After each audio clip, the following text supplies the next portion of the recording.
Bonjour à tous, bienvenue sur la chaîne. Aujourd'hui on va s'occuper du berceau arrière, mais avant tout ça, je vais vous présenter notre partenaire RPM Dépôt. Du coup c'est un spécialiste de la pièce pour W201 et 124, mais pour le DTM, bon, je le jour aussi parce qu'on trouve beaucoup de pièces dessus. Nous on a reçu récemment un petit colis où on a toutes les pièces de renfort. On fera un petit point zoomé là-dessus, c'est de la qualité incroyable. Donc du coup on va vous laisser voir tout ça. On vous met le lien en description pour que vous puissiez aller faire un tour sur son site si vous voulez commander 2-3 pièces. Et on vous montre tout ça.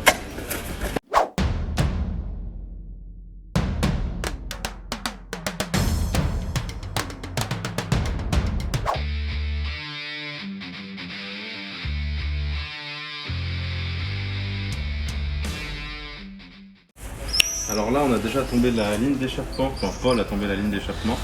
Et les supports de frein à main, c'est ça? Ouais, ok, support de frein à main. Ça on n'a pas pu le filmer parce qu'Alexandre il n'a pas chargé la GoPro. Ça c'est faux ça. Enfin un peu faux.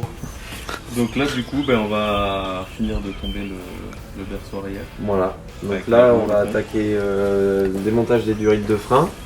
Bien entendu on n'a pas de choc-lampe à durite, voilà, je les ai oubliés. Non, on a élaboré un système. Oui, on va avec un vieux gant. Et on va serrer, ça va être bien. Ouais, c'est comme ça qu'on fait en fait. Voilà. Donc on va essayer de défaire ça. On va voir si c'est pas grippé parce que pour l'instant rien n'est grippé. Donc on va espérer que ça va le faire. Et une fois que ça c'est fait, on a juste à tomber. Toi tu finiras de tomber les deux têtes d'amortisseur sur le dessus. Et puis moi je déferai les 4 gros boulons dessous. Enfin d'abord l'arbre de transmission, sinon ça risque de nous bloquer un peu. Et ce sera good.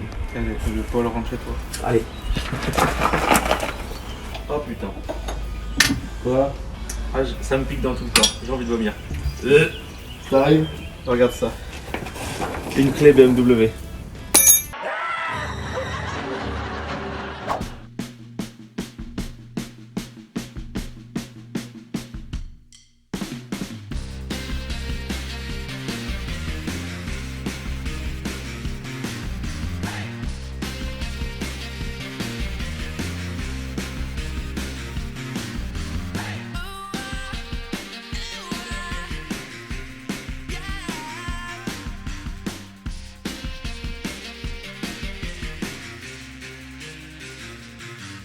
Là on fait une petite pause dans le démontage pour vous montrer un vis qui a quand même 36 ans. Tiens pour le vas-y, je te vois, c'est toi qui l'as démonté, il est beau. 36 ans. 36 ans. 1987. Pas de rouille, rien de grippé, donc les traitements d'époque, voilà. Et je peux vous garantir qu'elles sont d'origine puisque moi les Mercedes je les connais très bien et on est sur une visserie complètement d'origine. Et t'imagines qu'elle a été fabriquée avant la chute du mur de Berlin? Ouais, exactement. Voilà. Rien de grippé.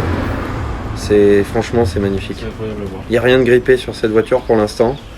Moi j'ai eu une 190, c'était disqueuse et des coupes laser toutes les 5 minutes. Voilà.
Peut-être. Ah, ça c'est une américaine. Ouais. Ah ouais. Oh, là là, elle est magnifique. Man. Bon, bah, il n'y a plus qu'à. Alors, on a besoin de quoi? Ah ben. Attends, je filme.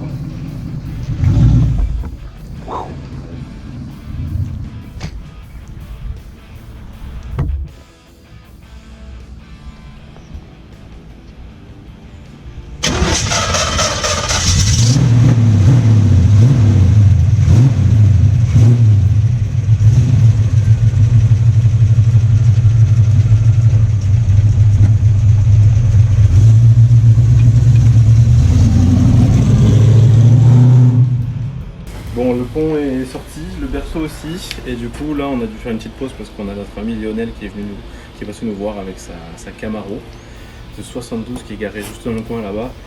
Et du coup ce qu'on va faire c'est qu'on vous la présentera dans un prochain épisode de Merguez ou Bolide, parce qu'elle vaut quand même le coup, elle est assez belle. Ok, du coup nous on a tombé le berceau, Paul, enfin c'est Paul qui l'a tombé plutôt. Tu m'as filé un bon coup de main quand même. Donc du coup on va vous expliquer un petit peu tout ce qu'on va changer et tout ce qu'on va garder. Donc de mémoire je pense qu'on va garder le berceau. Le berceau complet, donc tout ce qui n'est pas relié. Ouais, voilà. c'est ça. Laver, sabler, repeindre. Voilà. Le pont on va le nettoyer, on va le souder. On va souder le différentiel pour faire souder pour avoir que le fait que les deux roues tournent en même temps et pas une différemment de l'autre. Voilà. Il n'y a plus de différentiel, c'est un différentiel fixe. C'est pour le rigidifier parce que le différentiel est très fragile. En mode différentiel, si tu veux, les disques s'usent très vite sur ce modèle. Et ton pont se pète en deux, donc dans un premier temps, avant de mettre un pont compétition ou autre, on va déjà essayer cette méthode qui normalement fonctionne. Voilà, on va déjà essayer de plutôt péter ça d'abord. C'est ça, ok. Du coup, on va changer aussi cette pièce-là. Voilà, les tirants réglables. Celle-ci, dans une ancienne vidéo, on vous parlait qu'elle était en plastique. Donc, du coup, on va la changer. Donc on va passer sur une biellette standard en fait, mais on va pouvoir... qui revient, peut-être qu'il a perdu une bielle. Oui, c'est possible, je pense que c'est pas trop de bruit. Paul, j'ai chaud. Oui, il fait chaud. Alors du coup, qu'est-ce qu'on continue de changer? Pour finir, parce que la Camaro est arrivée tout à l'heure, on a fait une coupure. Du coup, la biellette, donc t'en parlais tout à l'heure, qui est en plastique. Alors certes, elle est solide, etc. Mais bon, on fait une prépa, on va essayer de faire ça mieux.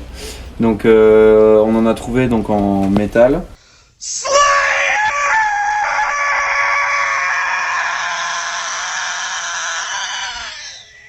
En acier qu'on va pouvoir en plus recouper, ressouder parce que c'est juste une biellette standard pour avoir la bonne hauteur de bar stab, parce que ça encore une fois les mecs ils rabaissent les caisses parce que là on va perdre de la hauteur. Les mecs rabaissent les caisses et ils se retrouvent avec une bar stab qui est en contrainte tout le temps et qui travaille pas comme il faut puisqu'elle a pas assez de débattement. Donc, déjà la bar stab, tant qu'on y on va en parler, celle-là elle est en 13 mm, on va la passer en 20. Donc soit sur une origine, soit sur une performance, faut essayer de trouver ce qu'on trouve. Ouais. Celle d'origine, la 20, c'est celle qui est montée sur l'Evo, donc ça se trouve, ça reste de la pièce standard. Donc voilà. Pour la suite, ça on change. Donc ça c'est les tirants de carrossage. Okay. Tirants de carrossage, donc on va passer bien sûr cylindre bloc polyuréthane, etc. Et ils ont une tige de réglage au milieu en fait, un peu de la même manière. Venir incliner cette partie. Voilà, exactement, pour donner du carrossage négatif au positif. Okay. Ensuite on a les deux biellettes de pince qui sont là. Okay. Et les biellettes de pince vont nous servir en fait à mettre de l'ouverture ou de la fermeture. Parce que on va rabaisser ta voiture, etc. Donc on va repasser. Et parce que finalement une roue arrière c'est pas que comme ça peut être aussi. Exactement, il faut surtout sur une propulsion, il faut que tu aies du carrossage parce qu'en fait à l'accélération ta caisse vient s'écraser sur l'arrière. Okay. Donc quand tu as du carrossage, ça vient remettre les roues légèrement droites, tu vois, quand tu accélères. Okay. Et la pince, donc ce qu'on va changer, les pieds qui sont là, les tirants pardon, c'est pour gérer donc l'ouverture ou la fermeture. Et ça aussi, quand tu as une caisse qui est fermée, il ne faut pas aller dans l'exagération, là j'exagère les traits évidemment. Quand tu vas accélérer, donc déjà ta roue qui est carrossée comme ça va s'écraser et se mettre droite. Okay. Et tes tirants de pince vont remettre aussi les roues un peu plus dans l'axe. Okay. Parce que si tu veux, tes roues elles peuvent pas être droites comme ça. Okay. Sinon ta caisse c'est une saucisse, elle peut même pas rouler. Bien sûr. Et après on avait parlé aussi aux gens avant de changer tout ce qui allait être les cylindres blocs qu'on avait expliqué en polyuréthane. Donc c'est tout ce qui va être en fait, donc il y en a un là je suppose. Voilà, il y en a un là, ça c'est les supports du berceau. Après on a aussi ceux-ci qu'on voit à l'intérieur là. Exactement. Okay. Alors ceux-là on n'aura pas besoin de les changer puisqu'on change les 3 biellettes. Exactement, ils seront déjà à l'intérieur. Ici on va pas en avoir besoin non plus. Okay. Puisque si tu veux là-haut ce sera monté sur une rotule et en bas aussi. Les amortisseurs, donc là on peut passer. Les amortisseurs aussi quand on va les changer. Les amortisseurs, donc on passe sur du KW Compet, c'est ce qu'on avait dit. Exactement. Je me rappelle plus du modèle exact. Donc bien sûr sur l'arrière on a un amortisseur qui est séparé du ressort. Okay. À l'avant c'est également la même chose. Les nouveaux amortisseurs bien sûr sont de plus gros diamètre, sont entièrement réglables en hauteur. Et contrairement à ce que tout le monde pense, les combinés filetés à la base c'est pas fait que pour rabaisser une voiture, ça sert à ça aussi techniquement, mais c'est aussi pour pouvoir gérer la répartition des masses. C'est-à-dire que quand les mecs ils font du tuning et ils se mettent putain c'est bon j'ai mis moins 2,5, moins 2,5. Il n'y a pas que ça en fait. Une fois que ta caisse elle sera posée, qu'on aura fait tous les réglages, avant de finir les réglages de para, on va pouvoir faire le poids par roue aussi. Donc ça c'est ce qu'on fait uniquement en compétition. On va pouvoir gérer vraiment la répartition des masses pour avoir un truc assez optimum. Pour vraiment avoir un réglage aux petits oignons. Voilà, c'est ça. Sachant là où toi, certaines personnes s'arrêtent. Voilà, et ça on va pouvoir faire ça grâce à mes connaissances et puis auprès de matériel, puisque des balances de poids par roue c'est à peu près 6 000 €. Donc on va se le faire prêter. Voilà, exactement. On va aussi parler du freinage parce que ça il va falloir le changer. Ouais. Donc ça on va le passer en souple, en durite aviation. Alors pas souple, en dur. Renforcé. C'est-à-dire qu'en fait la durite aviation, c'est une durite qui est en PTFE. Donc le PTFE c'est un plastique qui est extrêmement solide et très souple. Et en fait elles sont gainées tout autour d'une couche de silicone, très résistante. Et ensuite elles sont enroulées si tu veux, enfin elles sont tressées exactement.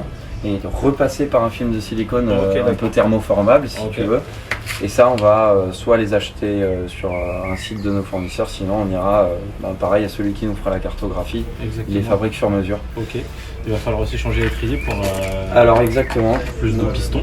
Alors l'étrier arrière, vu qu'on passe sur un freinage de Evo 2 original en fait, on va avoir toujours un double piston comme ici à l'arrière, mais sauf que le diamètre est déjà plus gros que les avants d'origine. Donc on va avoir un beaucoup plus gros étrier, donc pareil la flasque on va devoir soit la recouper soit la remplacer. Il y aura une patte de déport parce que l'anthrax n'est pas le même, parce que ton étrier va arriver ici. Beaucoup plus gros. Voilà, d'où le changement de jante aussi obligatoire. Parce que sinon ça ne passera pas. Voilà. Et ensuite on va passer sur la partie disque. Donc là il faut savoir que chez Mercedes à l'époque, comme chez BMW, il y a des tambours là-dedans. Là-dedans tu as tes tambours pour le frein à main. C'était déjà simplement pour éviter, parce que beaucoup de gens tirent le frein à main après avoir roulé fort, etc. Par exemple, quand tu as des freins qui ont bien chauffé, tire le frein à main, ça écrase les plaquettes, ton disque est volé, c'est mort. C'est pour ça que tu tiens jamais les freins quand tu fais du circuit. Genre jamais. Donc on va passer donc sur les disques qui sont adaptés, donc des disques de Evo 2, percés, ventilés, refroidis à l'arrière. Pour avoir une meilleure performance au freinage, puisque là c'est des disques pleins. Là on va passer sur des disques qui sont ventilés, donc ils sont troués au milieu, et les trous qui sont là, les perforations en fait, c'est pas pour l'aération contrairement à... C'est pour une meilleure évacuation de la chaleur. Alors pour la chaleur un petit peu, mais c'est surtout pour avoir plus de mordant. Ça peut paraître assez étonnant, mais le fait qu'il y ait des aspérités sur le disque qui soient vraiment bien placées si tu veux, parce que c'est vraiment de la précision dingue, c'est vraiment pour avoir un bon mordant, et donc on va avoir ça devant et derrière. Voilà. Bien sûr sur un diamètre plus gros à l'arrière. Bon du coup, alors juste pour finir, en fait voilà, les triangles inférieurs on va les garder évidemment, puisque c'est les mêmes modèles d'ailleurs même sur des générations d'après, et la Evo 2 encore une fois a le même berceau et a les mêmes triangles inférieurs. On va passer bien sûr en cylindre bloc de polyuréthane ici au bout et sur le porte-maillot. Et eux on va juste les sabler, laver, laver, en repeindre. Et je pense qu'on va virer cette coque en plastique inutile, éventuellement qui est un petit peu gênante et pas très jolie. Gagner 0,10 g de... Exactement, pour l'aéro. Et voilà, donc là pour le train arrière on a un petit peu fait, je pense, l'explication complète. Est-ce que dans une autre vidéo on n'aurait pas oublié de leur montrer la plaque une fois soudée? Si, je crois bien que si, la seule chose qu'on ait vue dans le coffre, c'était Brian. Voyons la plaque. Déjà,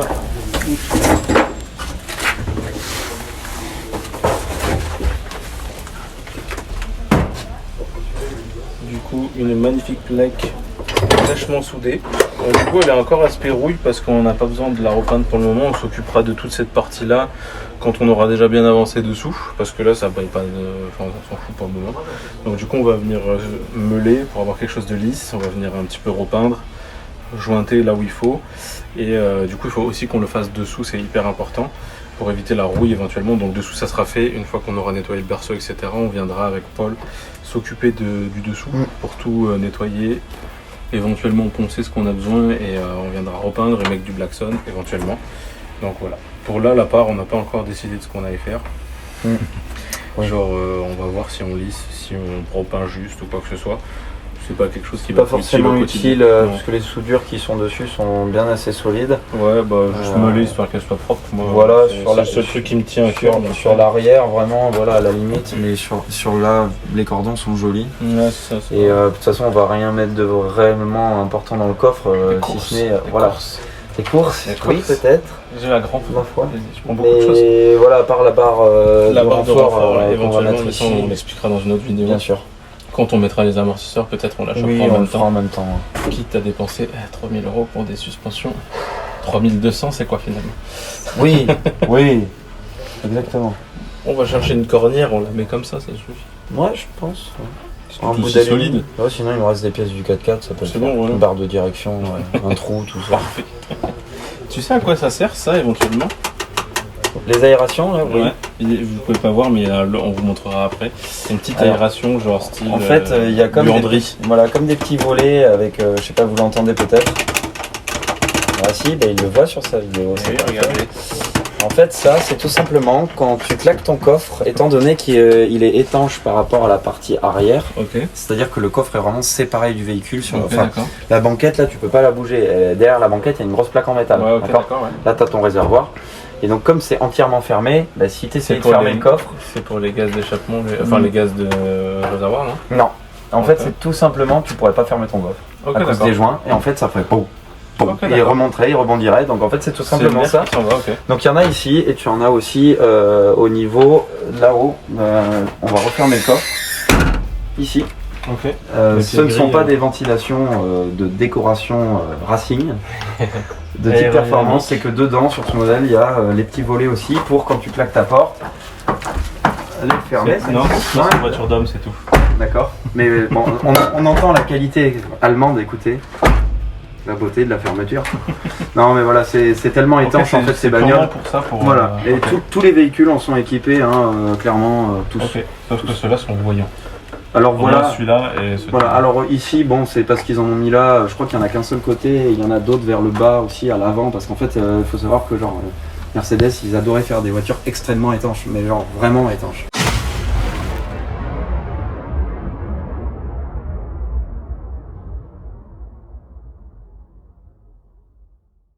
Ok, d'accord. Et ils ont été obligés de rajouter des volets vraiment partout. Voilà.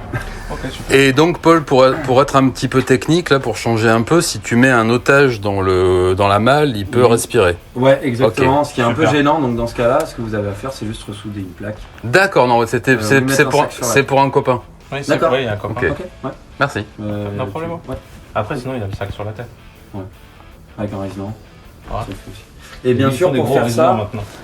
attendez, on le sait déjà, on y est. Il y a un problème, c'est que si tu mets un otage dans le coffre, même s'il est attaché au niveau des mains ou des jambes, pense bien à faire sauter ça avant, parce que ça t'aide. Ah, c'est le Aufgang, Voilà, oui, d'accord. c'est pour pouvoir Ok, sortir. Donc, c'est derrière. choisir un otage manchot Non, de préférence. en vrai, je déconne sur ce modèle, ça, c'est ce qui tient normalement le triangle de sécurité qui est posé d'origine. Ok.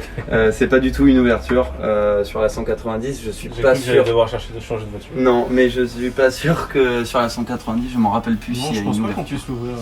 Normalement, sur les T'es générations... pas censé être vivant dans un coffre normalement. Normalement. Mais sur les voitures en général, il y a une poignée de sécurité. Alors effectivement, elle n'a pas l'air d'y être sur ce modèle. Non, ça, c'est, Moi j'avais une phase 2, il y en avait une. Donc c'est après, celui-là, tu pars directement dans les temps avec, ouais, c'est avec ça. la voiture. C'est pratique. Ok, cool. Merci. Avant de mourir liquéfié, je vais vous dire merci d'avoir regardé cette vidéo et on se retrouve dans un prochain épisode. Surtout n'oubliez pas de vous abonner, c'est hyper important, de liker la vidéo et surtout de nous suivre sur Instagram. On vous met aussi l'Instagram de Paul et Alexandre me fait des petits gestes. Envoyer des thunes. Genre, je sais pas ce qu'il veut dire. Mais surtout voilà, allez merci, à une prochaine.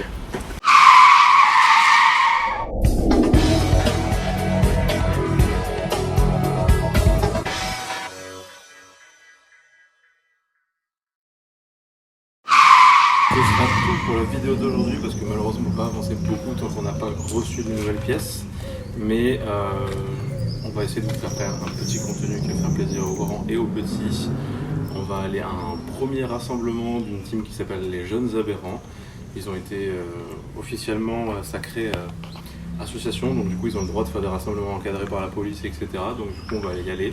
pas y aller avec la Mercedes parce qu'elle n'a plus de berceau arrière, donc je vais y aller avec ma deuxième voiture. Et du coup, on se rejoint là-bas.